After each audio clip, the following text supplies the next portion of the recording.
you are your best revenue generating asset. So the more money you put into yourself and you dedicate towards yourself, the more money you can make in the long run that can go into your other savings and your other investments. So I would highly recommend, as well as obviously putting money into actual investments, to invest in the stock market, invest in yourself as well. That's going to be the soundbite that they use for the promo, I'm telling you.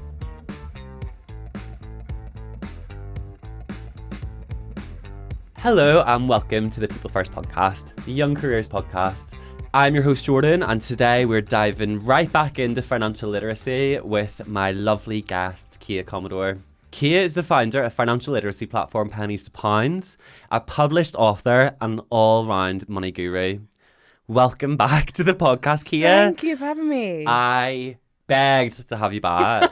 I loved our last conversation. But for the listeners, do you want to just give a little bit of an insight into what you've been up to since the last time we spoke? Yes. So as you mentioned, I run the platform Pennies to Pounds. We also have Pennies to Pounds business for business owners and entrepreneurs.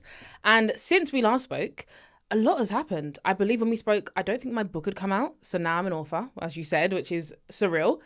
We have also rebranded a bit through Pennies to Pounds, so we very much so are Gen Z and millennial focused, kind of changing the lens and really championing different voices through financial literacy. So it's been a lot. Oh, and also I'm working on an app, which is exciting. I'm going to act shocked because Kia did fill me in on this before we started speaking, but I am so proud of you. Honestly, I think that's incredible moves to make. I don't know how you find this time in your life to be doing all this, but I honestly can't wait to catch up again, and hopefully we'll be talking more about your app.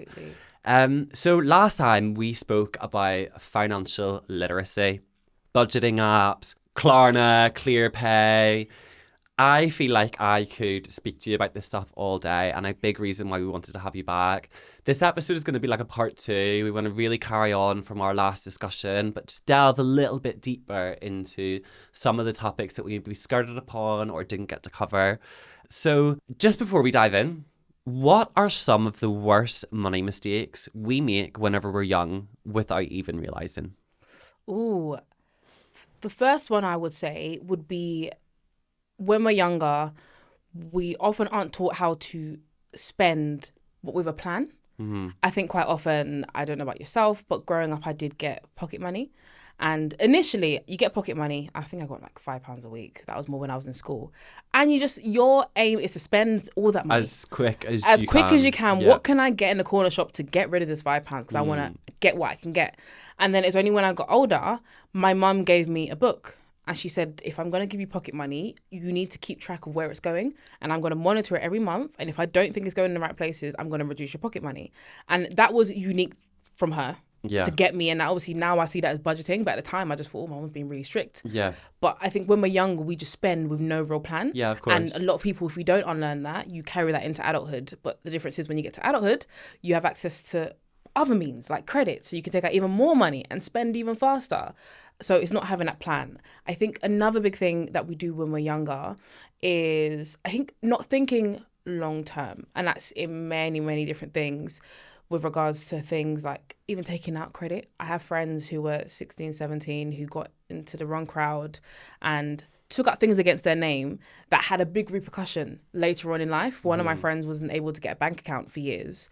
So their first job, they didn't have a way to put that money, all because they'd made mistakes when they were younger. So I think there is a lot of things that we don't consider when you're young, because you think about the right now. I'm young forever, it doesn't matter the future. And that's my money, and I've earned it, and I'm going to spend it the way I can. And full transparency, that's the way I probably thought until I was about 25, to be honest with you. I've worked hard for this cash, so I'm going to spend it exactly the way I want. But would you say, thinking inwardly, as my financial expert, is there an unhealthy habit that you specifically had to unlearn yourself? Oh, is there one I had to unlearn? There was a point where I got a bit scared of spending. And, I didn't grow up wealthy. That wasn't really it. I think I had periods of time where I had experienced no money, especially university. I went to uni, my family couldn't afford to give me extra money. I didn't qualify for the full amount of student loan. So I literally started university in a debt, not just student loan debt, but I couldn't even afford the accommodation I was living in. I had to work and work to get that money. So I think because I'd had periods of time where I was either in the minus or had no money whatsoever to my name, when I did get money, I didn't want to spend any of it. Yeah. And some of my friends might still say I'm a little bit, I'm always looking at the price. Doesn't matter how much money I earn, I'm going to say that's a bit expensive. Yeah. But there was a point where I wouldn't spend money on myself at all. So I had to all. unlearn that, because spending is fine, but it's just everything in moderation. Nothing is bad. It's only bad when you take it to an extreme. So like I said, saving wasn't bad, but the extreme of me saving everything and hoarding it all, not spending anything, was something that I really had to unlearn. Yeah, and I could see myself on the other end of the spectrum, in the sense of, like yourself, I didn't grow up around money. I started again university on the back foot, I had to work full time all throughout my degree, both of them. And I think that almost gave me a bit of a chip on my shoulder. Because, when you're growing up and you're booking maybe like your first holiday with your friends, right? And that maybe might be the time that you realise that your family might not have as much money as everyone else's family, and maybe that other people's parents are maybe not more supportive is the wrong term, but more financially in that position that they can support. So I always found that I thought, and I always worked multiple jobs. Any money that came into my bank account was my right to spend it. And it was almost like a sport to see how little I could have at the end of the month, Yeah. And it was only really, and I know it sounds so trivial here, but when I got older and started maybe like dating seriously, or like meeting other people that maybe you think about things like longer term, like buying a house, or like saving for a mortgage, and you think, am I actually in the financial position to commit to something like this longer term? And I think that it was only really as I've moved through my 20s that I've sort of started to think about that growth mindset and moving forward, which is something we'll touch upon. So I've dropped the buzzword. Would you mind just elaborating on what in your thoughts that growth mindset is when it comes to finances? So that's a really good buzzword, and I think sometimes it's thrown around quite often. But a growth mindset is basically, regardless of where you are in your situation, so regardless of what's in your bank account right now, how much you're earning, it's having that mindset that you can always grow and make more money, and that you're viewing yourself from a different lens. So the way that I like to kind of position it is, sometimes people will come to me and they're like, I really want to make more money, but I don't earn enough, or I haven't got enough in my account, or I don't know how I'm going to do it. But that is operating from like a limiting belief that is all you can do. But if you have a growth mindset, someone who has that will say, well, this is what I've got right now, but I know that future me will have X amount, or I know that future me can earn more money. And that is really good to have, because it will help to guide the decisions that you make going forward. Yeah. And I know there's many times where I didn't have money in university, but I knew that I could make money. Yeah. Right? So obviously, eventually that came along, whether it's me working, whether it's me doing side hustles, I was earning more money. But if I had that limiting belief of, this is just going to be me, I'm forever going to be broke, then I wouldn't be here today. And I wouldn't have been able to get myself out of that situation. So growth mindset is really having that belief that you can grow your money, your finances, and everything. And to sort of put it all into perspective, right? For someone that is our age, like in their 20s or in their 30s, what do you think is a healthy starting point for someone who wants to maybe take control of their finances and start to think about the long term, or savings, or moving to investment, or those sorts of things? I think the first big thing that everyone should do is get honest. That is the biggest thing. Yeah. And I mean, get honest completely with your finances. If I were to ask you, do you know exactly how much is in your account? You might say, yeah, okay, I kind of know. But I mean, do you really know? Could you tell me pounds and pence in your account? And then on top of that, could you tell me your last 30 days worth of spending? Could you tell me I spent X amount to that? Most people, and I'm going to hazard a guess, like 98% of people have no idea to that minuscule detail they're spending. So you need to get honest and really look at every single account you've got. Sit down and go through, because your last 30, 60, 90 days worth of spending in your accounts is just a receipt of all the money habits that you have up until this point. So if you find that when you go through it, you spend majority of your money on takeout, that is just a receipt of all the habits that you've had so far. If you find that you put all of your extra money in savings, again, that is just showing the financial habits that you have. So I think wherever you're starting from, if you're saying, right, I want to get serious with my money and really be good with it, you need to understand where you're at and where money is leaking from. So if you have a goal, if you say, right, I want to buy a house in 3 years, But then you find going through it, I use buy now, pay later quite a lot. I actually eat out more than I should. When I go out, I said I spent £100, but I spent 200 at the bar. That is where you're leaking money, and it's going to hinder you from reaching your goals in that time frame. So you need to really get honest with yourself before you can even go any further. Yeah, and this isn't us saying that you shouldn't be on a night out or you shouldn't be doing this, or, you know, everything in moderation. But where do you think that our listeners can make those small wins when it comes to like cutting back? So is it on things like takeaways or, you know, drinking, spending money at the bar, or is there other ways to make those sort of quick savings? I think for me, when it comes to planning out your money, I personally believe that every pound, every penny should have a purpose. Purpose, yeah. And when I say this, I know it all sounds very serious, put money into this and that and that. I'm still young. I go out and I account for that fun. But I've allocated money to that. So once I've covered everything, once I've said, right, bills are covered, my goals, whatever I'm saving towards, that's covered. I put some money into investments. You should also allocate money towards having fun.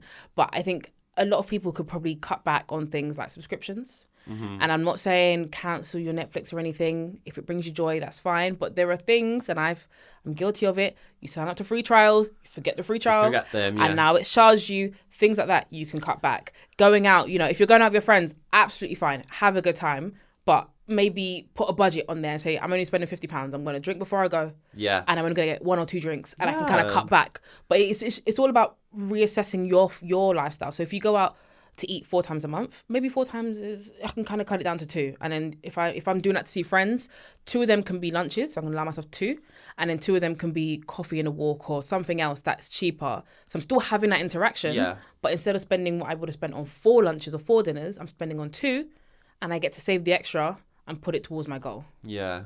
Those are just little things, right? That's not like a dramatic change in someone's lifestyle or anything like that. And to take it a little bit further, when it comes to things like stocks and shares and ISAs and things like that, again, what is a small step that a listener could make right now towards utilising those sorts of things? Those sorts of, I don't know, what do we describe those as? Those products. Yeah, yes. Those products. Those financial products. So I think the first thing is understanding what an ISA is. Mm-hmm. So ISA stands for Individual Savings Account, and it's an account that we have here in the UK. We're fortunate enough. There are different types of ISAs, but generally any ISA that you have, any money that you put in there, if it gains interest, the interest that you gain is completely tax-free up to the value within that account of £20,000 per tax year. Now, the tax year runs April to April, not like a normal year that we go by.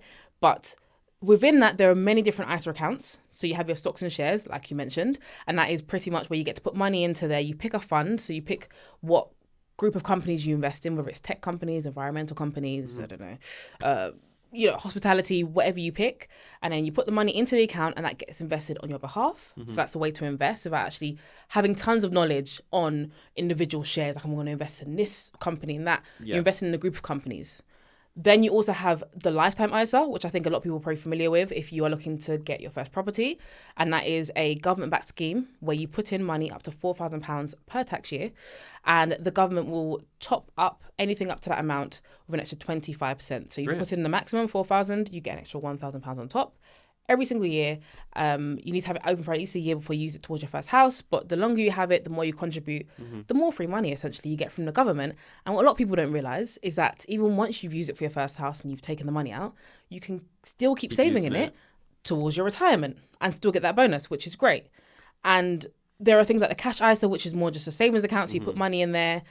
But there are a few different ISAs that you can have a look at. And I think if you were looking to begin that and you want to take one small step, is to understand what your goals are, right? So if someone's listening, they want to buy a house, or someone else is saying, you know, I actually want to plan for my future, figure out what your goal is, and then research the different types of ISAs, and then look into the one that might fit the goal that you're trying to achieve at the moment. And I think that's one small tip everyone can take. Yeah, that's really good advice. Really, really good advice. Moving on to pensions, the big P. The big P. The big P. How can we make the most of our pensions? And that's, again, thinking about the age bracket of our listeners, you know, in your 20s and in your 30s. What actually are they, right? What are we contributing to? Because we all see it as just a little bit in our bank statement or our pay slip, and I don't think really a lot of people understand what that is going towards, especially when you're in our age bracket. So for someone who's completely unaware, what is a pension and how can we be utilising those now?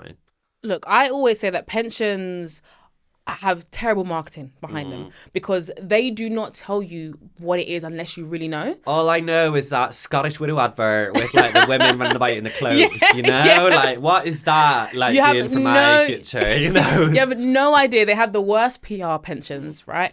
But pensions are incredible. And I remember being 22 in one of my jobs and getting sent through that letter for the first time that I'm enrolled in my pension. And I stayed in. And I was one of the only of my friends in that age bracket who stayed in. Everyone opted out because they didn't know what they were contributing to. So for everyone who doesn't know, a pension is a savings pot that we all have that is contributing towards our retirement. So quite often, I'm sure many people have thought, or maybe you haven't, about what life looks like when you're no longer working, when the kids are moved out, if that's what you're into, you know, what are you going to do and what's going to sustain you? Your pension is what is there. In the UK, we have something called a state pension, which everyone who's got the right amount of qualifying years, which is basically as long as you've been working and paying tax for a certain number of years, you can get the state pension. But it's not a lot of money. I think it's just over £11,000 a year, right? So that's not a lot. Chances are you're earning a lot more than that wherever you're working at the moment. So you need something on top. So when you're working in a job, any job that you're in, full-time employment, you'll be automatically enrolled into a workplace pension as long as you're over the age of 22 and earning more than £10,000 per year. So your workplace pension is a great tool and something that I don't have at the moment because I'm working for myself. But if you have the benefit, it's amazing because you get put into there. And the government requires a contribution of minimum of 8%. Now, that 8% doesn't have to come from you. It doesn't have to come all the way from your payslip. It can come from your employer. So your employer has to contribute a minimum of 3%. So with that, you need to contribute at least 5% from your payslip, right? If you're not earning a lot, I can understand 5% can seem like a big chunk. But what you should look into is look into what your employer does. So your employer needs to contribute a minimum of 3%. However, some really good employers that I've had before, starting my own business, will match it. So if you're putting in 5%, they'll also put in 5%, right? If you're putting in 7, they might put in 7 too. And that is basically a deferred pay rise. So obviously we always look, you want to go in, tell your employer I need more money now.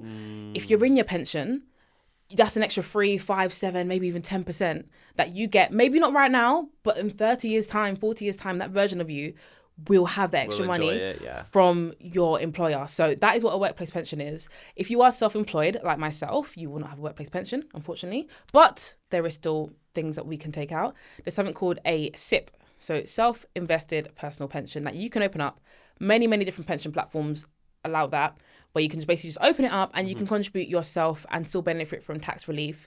And if you have a limited company, that your limited company can contribute into it on your behalf and benefit from tax relief too. So definitely things to have a look at. But overall, my message is pensions are important. They sound boring, but if you're interested in a deferred pay rise, you want extra money from your employer and you can't get it up front straight away, your pension is a great way to do that. To get that. Yeah, and that's so good, I think. So, and something that, like we said, pension is almost a buzzword as well. Like, do we really know what it means? So thank you so much for breaking that down for everyone. And personal or private pension, is there an argument between either or how are they different from the workplace pension? Would you mind covering that? Yeah, so sometimes personal and private are interchangeable. That they're pretty much the same thing. So workplace, like I mentioned, you get automatically enrolled, and if you're working in a job, it's now legal that you have to be enrolled into it. A personal/private one, you can open up yourself. Yeah. And it's highly encouraged if you work for yourself to have your own pension. And if you haven't done it, I know a lot of self-employed people maybe think that they don't earn enough money, so they put it to the back burner, but it is really important. But what a lot of people don't realise is that people in full-time employment can also open up a pension. You can also open up a private pension because you might find, you know what, I'm contributing for my workplace and it's cool, but I've maxed out my contributions, for example. And I want to contribute more. I've got more money to make. Maybe you work on the side. Maybe you just got more income left over. You can open up your own pension, so your own SIP as well, and contribute extra money into there. You've also got, like I said, your lifetime ISA. There's different vehicles that you can make use of to put money away. So it is definitely useful. If you are fortunate enough to have that extra income, have a look at opening up your own. And you can obviously have more control over it because you're the one who's, the driving seat. Yes. Yeah, that makes sense. We are going to move on to income protection, if that's okay, Kia. An area that I'm not an expert in, right? My phone is insured. Okay. But I have never heard of income protection. what exactly is this and who actually needs it is the question. Income protection is great because it is a type of insurance that I think more people are starting to talk about. I mean, we've all heard of life insurance, right? And that is obviously protecting someone's life, your loved one. Usually you talk about it for your older family members who might have life insurance. Income protection is that financial security that you give yourself. Usually it's self-employed people, but it doesn't have to be just self-employed people. But for those people who don't have a stable income, or you don't work for an employer, you don't have sick pay. So if you fall ill, if you injure yourself and you can no longer work, yet you're not employed, who's giving you any money? Yeah. You can apply for statutory sick pay, but that's not a lot of money compared to what you could be earning. So income protection is there to cover that and to essentially pay you out and give you an income for the duration of your sickness. Now, the reason why it's really good is if you're self-employed, right? Like I said, you don't have any sick pay, so you're able to have that security to know I'm covered. If I were to fall ill and I cannot work, I'm going to get, and it usually it's not going to be 100% of your income, but you'll get a percentage, maybe 80% of what you usually earn, and you get that every month. But a good thing to note here is that even if you're employed, it is worthwhile looking into income protection, because I had an incident a good few years ago where I was working in a job and I got injured and I couldn't work. Unfortunately, I was a week away from qualifying in that job. I was getting, my full pay. Yeah. So I couldn't get it. So I had statutory sick pay. But even if I had, most employers will have, I don't know, maybe 3 months full pay, 6 month half pay. Then any longer than that, no pay at all.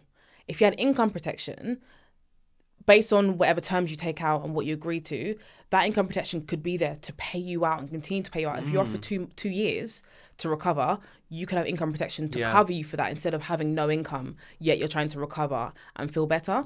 So it's something that everyone should look into. And it's basically just a policy. The same way, like you said, you take out phone insurance. If you have a house, you take out house insurance.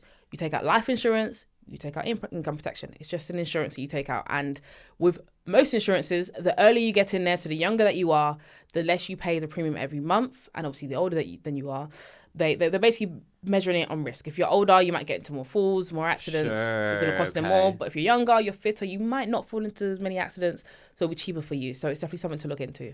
And are there alternatives to like formal income protection for someone who's maybe in their 20s or 30s? It's exactly the same. Yeah. So you can get income protection. I think you just need to be over 18 or 21, one of those ages, have a look. But yeah, you can absolutely go. There are advisors who can help you, to actually find the right policy. Equally, you can go on these comparison sites as well and find income protection, but just make sure you're reading through and understanding. Is there anything we should be looking out for? Anything in like the T's and C's or? Yeah, so you just want to make sure and have a look at what it actually covers. So what illnesses are covered and what aren't, right? Because that's going to really factor in. If it's things like really terminal illnesses, make sure that's covered, or even if it's minor. Just make sure, look at all eventualities that could happen. Does that cover me? And then also have a look and see, what does it cover me for? Like, how much will I get every month? Like I said, it might not be 100% of your income, but is it going to be 80%? Is it 60? What is it? What fraction? Yeah. What is that? And can I actually live off that? It depends of how much of a premium you pay. You might have to pay a bit more to get what you want in terms of cover. But realistically, if you're in your 20s or even 30s, you're not looking at more than maybe just a 20 to 30 pounds a month. Which is, I'm not saying it's cheap, but for what it can offer you, for what could happen, it's definitely something to have a look at. It's worth. Yeah, that's good. And that's something I've never heard of before, and I'm sure not a lot of our listeners will have, which is really, really good. Moving on, there's something which is probably current for a lot of people that are listening, is the argument against renting versus buying. What makes the most sense financially in 2025? It's a very hard one. It's a very, very hard one. Tell us why. Take us there. Tell us why. Come on. It's a very hard one. So obviously, given what I do, I sit there and I do all the boring stuff. I watch the budget. I'm always up to date with the changes that are going on in the government and what they're announcing and how it impacts everyday people. And we've had so many changes happen that either side is expensive now, right? If you're someone who perhaps has a council house, maybe you live in London, maybe your family's lived there, the right to buy scheme was something that was there that gave people, I think it was like over 100 grand as a discount off their house to be able to get a property ladder. that has now been reduced to about 30K. Okay. Right? So it's a substantial reduction. Substantial. I have people close to me who are trying to go through that process and are really struggling, trying to get it before they make that cut. Yeah. We are seeing things like stamp duty. Everything is going up. I also know people who own properties. Everything is going up. That it is hard to say one's better than the other. Also, there are different financial liabilities to both. Yeah. Right? Many of us, as long as you pass a credit check and you've got enough to cover rent, many of us can rent tomorrow in theory.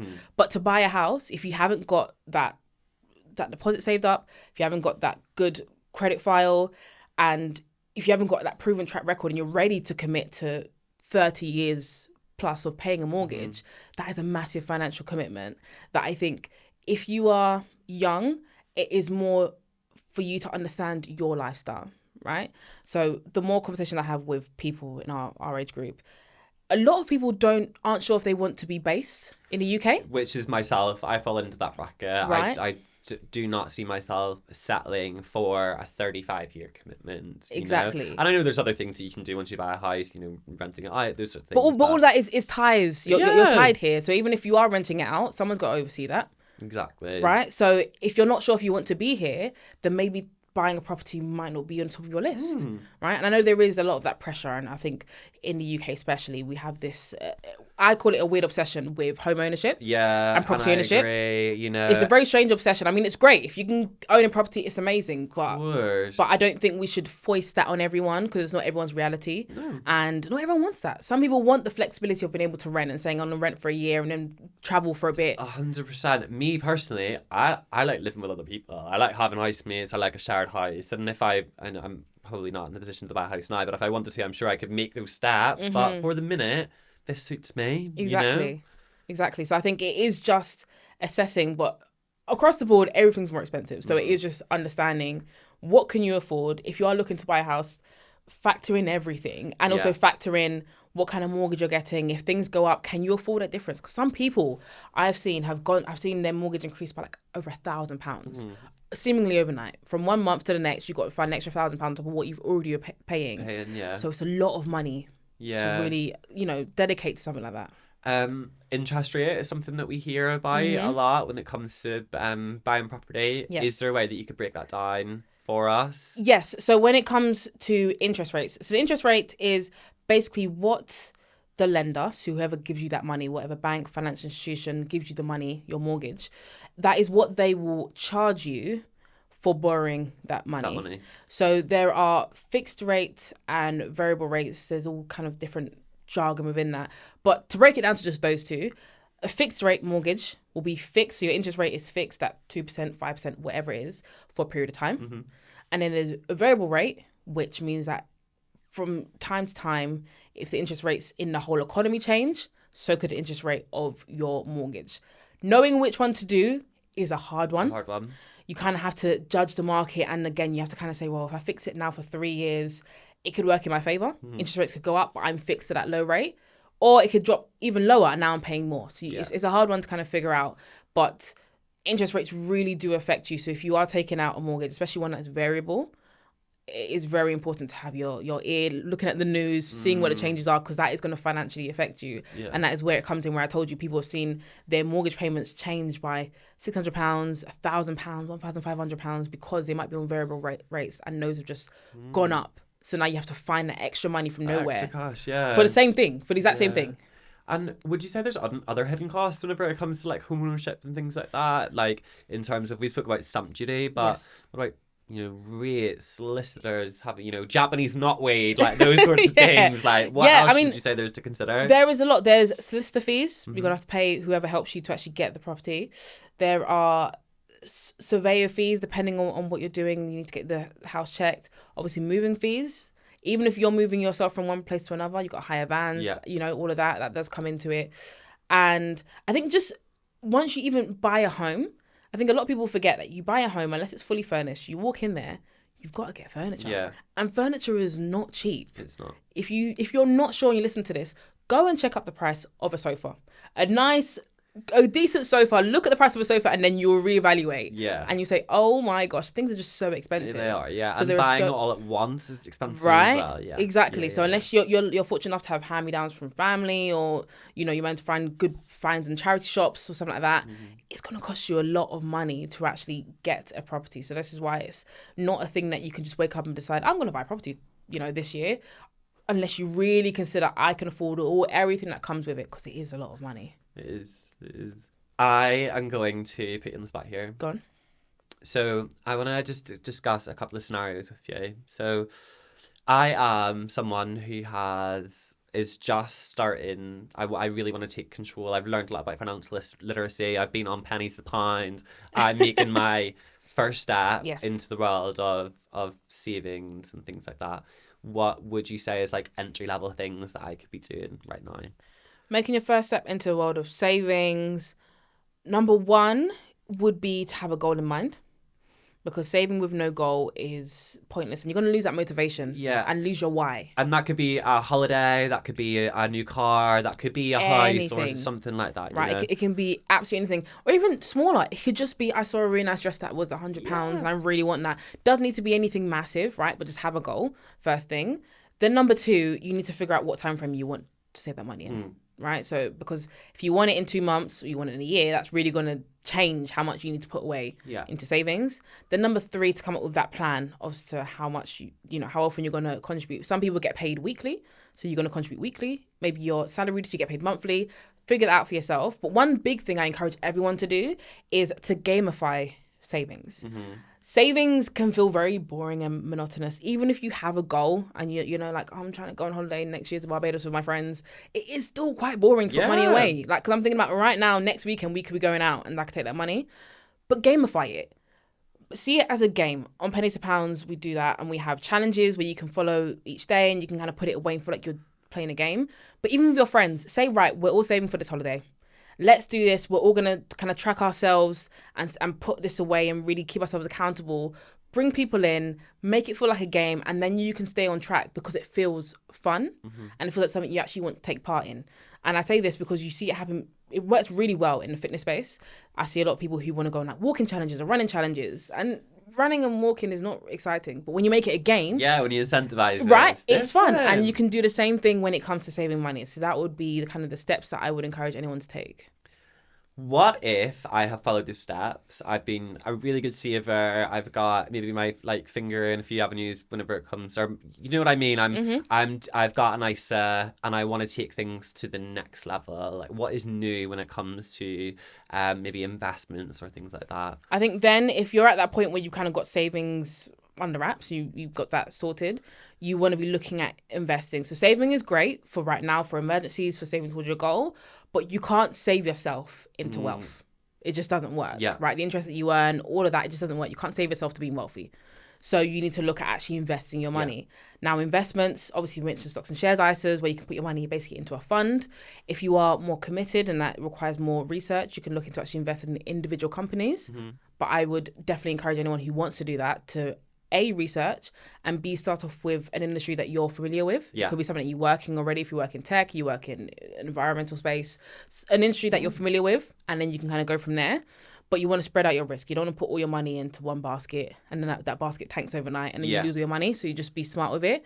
But I think when we talk about investing, we forget a crucial part of investing, and that is yourself. Invest in yourself. Invest in upskilling, so you can earn more money. Invest in things like courses, books, everything, because you are your best. Honestly, I really, really agree with it. Right? You are your best revenue generating asset. So the more money you put into yourself and you dedicate towards yourself, the more money you can make in the long run that can go into your other savings and your other investments. So I would highly recommend, as well as obviously putting money into actual investments, to invest in the stock market, invest in yourself as well. That's going to be the soundbite that they use for the promo. I'm telling you. Okay, and my last scenario before we wrap up.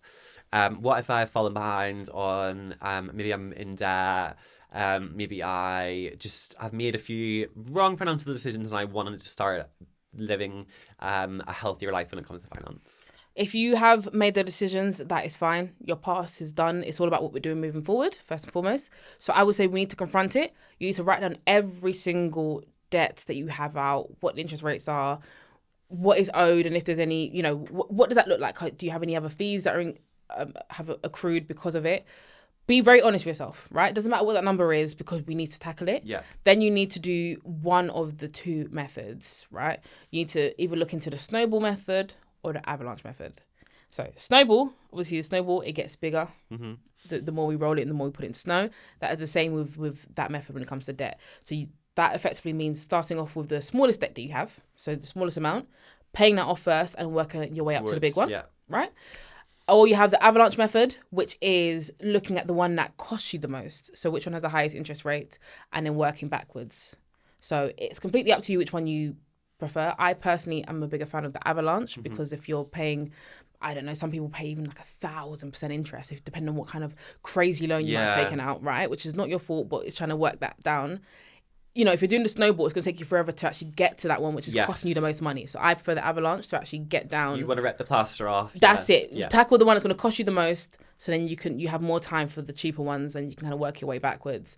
But put together that plan, and if anyone's down your neck, you might have creditors sending you letters threatening you. Burying your head in the sand does not help. You need to pick up that phone. You need to speak to them. And all they really want is just communication. Yeah. The reason they're on your back is because you said nothing and you owe them money. But the moment you pick up the phone and you say, hey, this is the plan, this is how I'm going to pay you back, they leave you alone. Great. I promise you, it sounds scarier than it is. But the moment you do that and you have that conversation, you put the phone down, you're like, oh, okay, I feel more in control. So that's what I would say.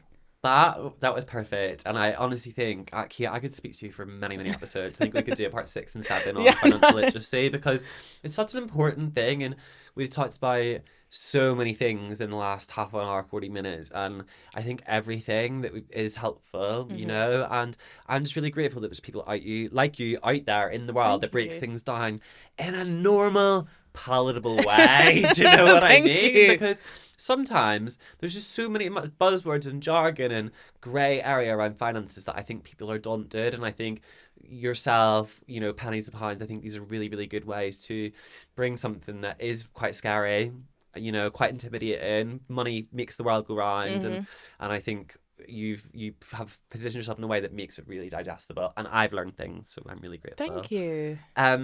What is one last thing that you would say before we wrap up?